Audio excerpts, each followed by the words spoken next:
Hello and welcome to Mind and Money Show, where we talk all things mindset, money management and our entrepreneurial journey.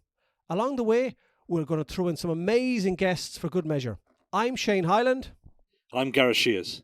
This show is going to change your life and teach you skills that school never taught you. Boom.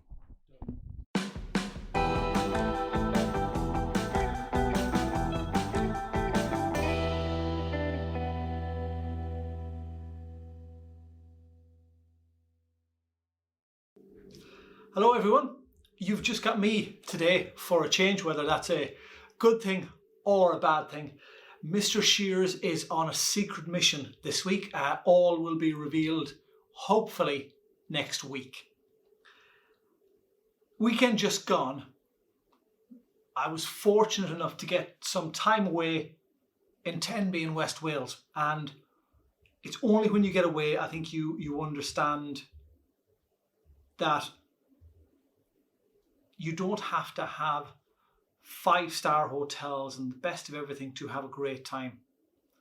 Out in the fresh air, on a beach, things that costs very little, if anything, can make people really happy. And in the world that we work in, of finance, we constantly talk to people about finding happiness rather than trying to make more and more and more money. Because at the end of the day, money does not bring you happiness. It gives you the freedom to do what you want, when you want, with the people that you want. But you have to know those things first before you can start talking about the money. And over the weekend, we spent many hours digging on the beach and just playing in the park. Things that cost nothing, bar time. And that's the one thing that we're all guilty of, I feel at times, is not putting aside the time to do the things that we love, which sometimes costs, as I said, very little. Which brings me on to another point or issue that I noticed last week. A good friend of Gareth and myself who has a financial organisation somewhere else in the UK that we have huge respect for, and can't wait to meet up with them again, put out a post on social media in which he stated a wealthy entrepreneur had invited him to pitch for his business. Pitch was done and he sat back and waited for some time to be contacted then and to be told, thank you, but I've gone with a big national organisation because they get me Wimbledon tickets.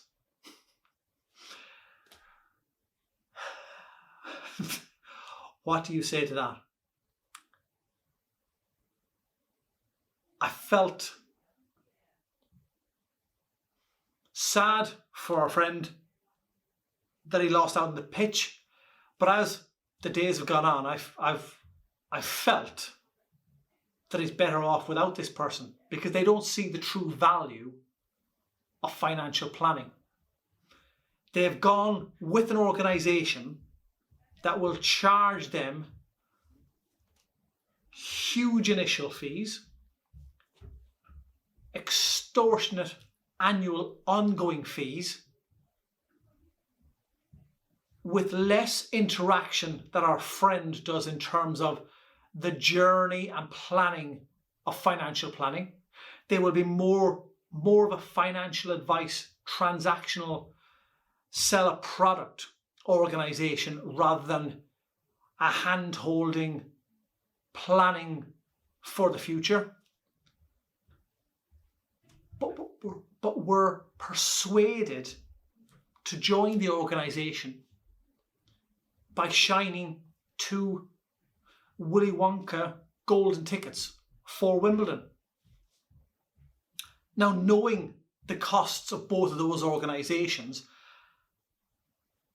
the excess fees that entrepreneur is going to pay let's say based on £2 million, it's probably going to be about 30 odd thousand pounds more than our friend would charge. And here's the thing. I've got family going to Wimbledon this year. I know the price of tickets.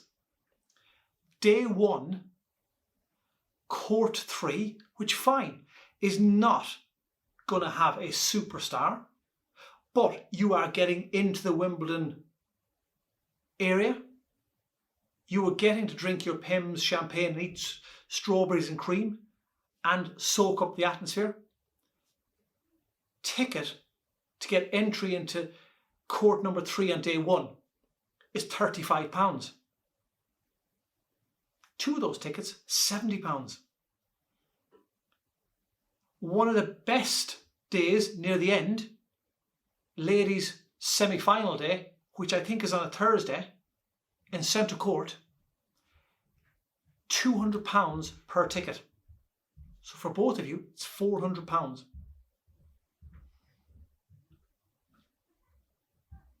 Two tickets for Wimbledon, £400, £30,000 extra fees.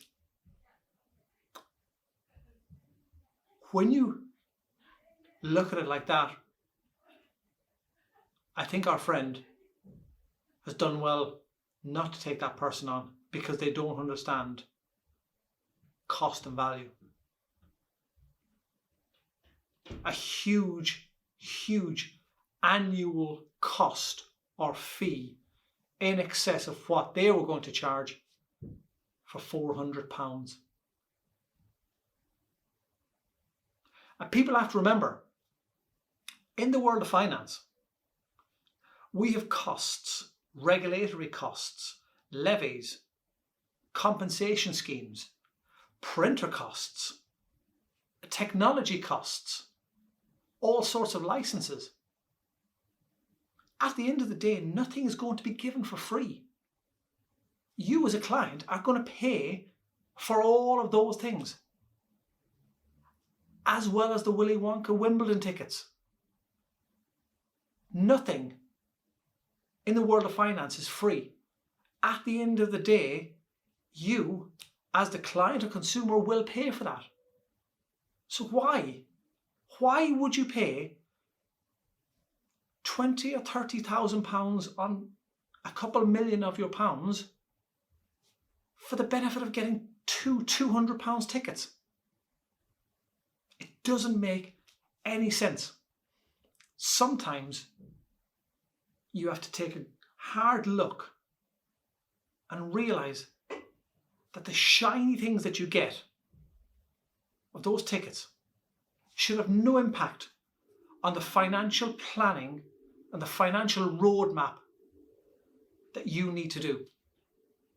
They're totally separate. Never get drawn in by something shiny. Which brings on then to a last thing that I read. The Institute of Fiscal Studies last week has said, with the cost of everything going up, student loan interest is going to absolutely rocket. And for those that earn over £27,295, the interest rate on these student loans is going to go from 1.5 to 9%. And those that are starting to earn in excess of £49,130 will see their interest rates go from 4.5% to 12% you're going to pay on debt.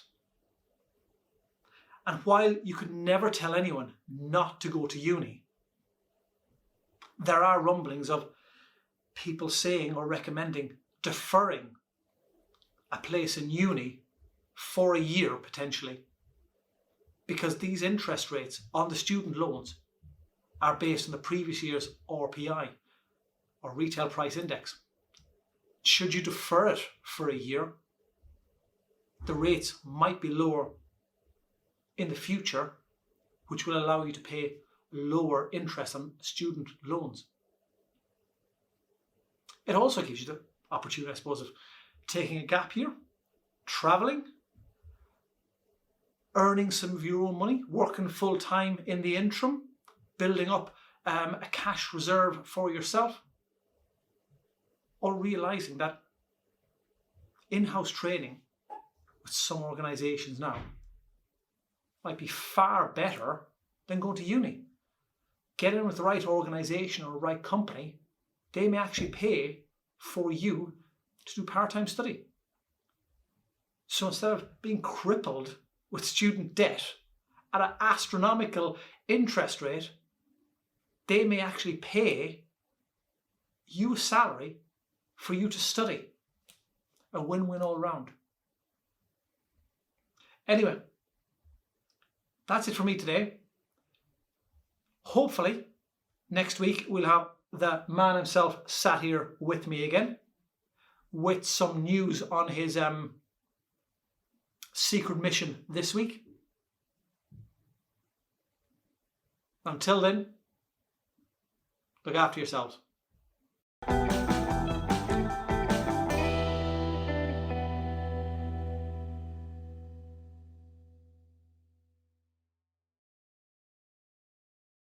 Thanks for listening, and if you enjoyed this episode, then please subscribe and remember to follow us on social media for more content like this.